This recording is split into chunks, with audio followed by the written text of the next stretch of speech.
Hi, I'm Foster Lynch. I'm here today to talk to you about Forest Hill's Endowments. We wanted to change lives and to make disciples of Jesus Christ, not just now, today, but 15, 20, 100 years from now, and leaving a legacy to what we can do for the future generations.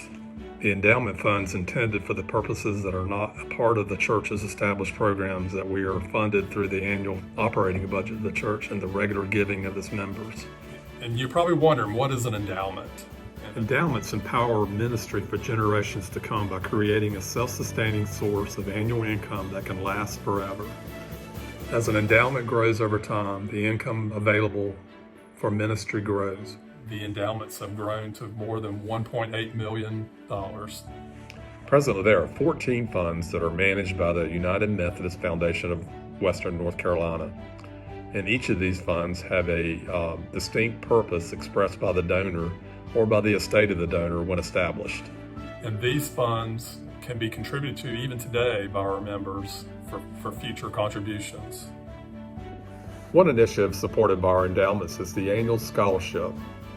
The scholarship is supported by 4 funds within the endowment. Missions is supported by 3 endowments. In the past 20 years, over $185,000 has been contributed to missions by the endowments. Our endowments also support the maintenance of our buildings.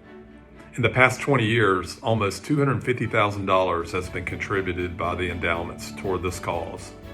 And there are several other initiatives supported by our endowment: kitchen supplies, maintaining the organ, providing for the expenses of the choir. Another one of the endowments we have is the Ray Williams Endowment, and Tina's going to share more with you about that with her story.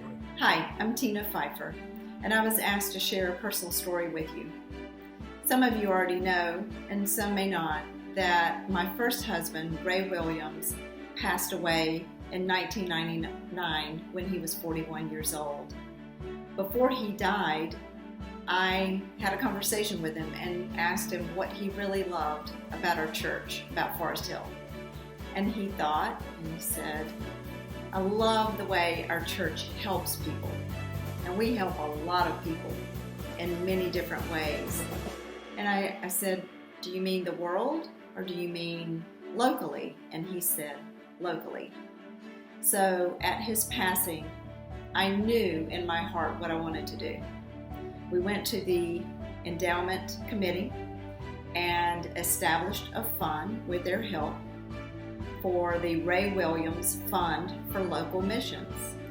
And I'm happy to report that since 2005, this fund has grown and distributed from that growth almost $23,000 for the benefit of local missions like Habitat for Humanity, like Cooperative Christian Ministry, like youth mission trips, like the Boys and Girls Club.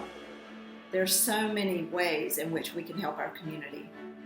So I wanted to just say that even though his was through a death, endowed funds can also be for other passions while people are living.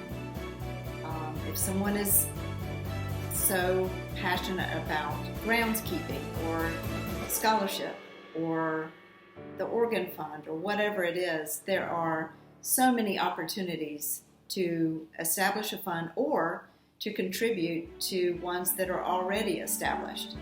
So just wanted to say thanks, Forest Hill. You've made a difference to our family.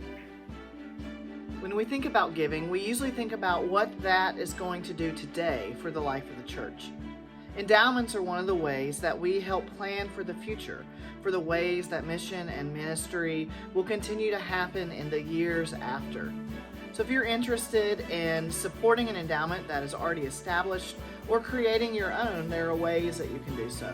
So we encourage you to reach out to our church office for more information. So may we give with humble and grateful hearts for all that God is doing. May we give understanding that we are partaking in the work of sharing God's love and grace in our community.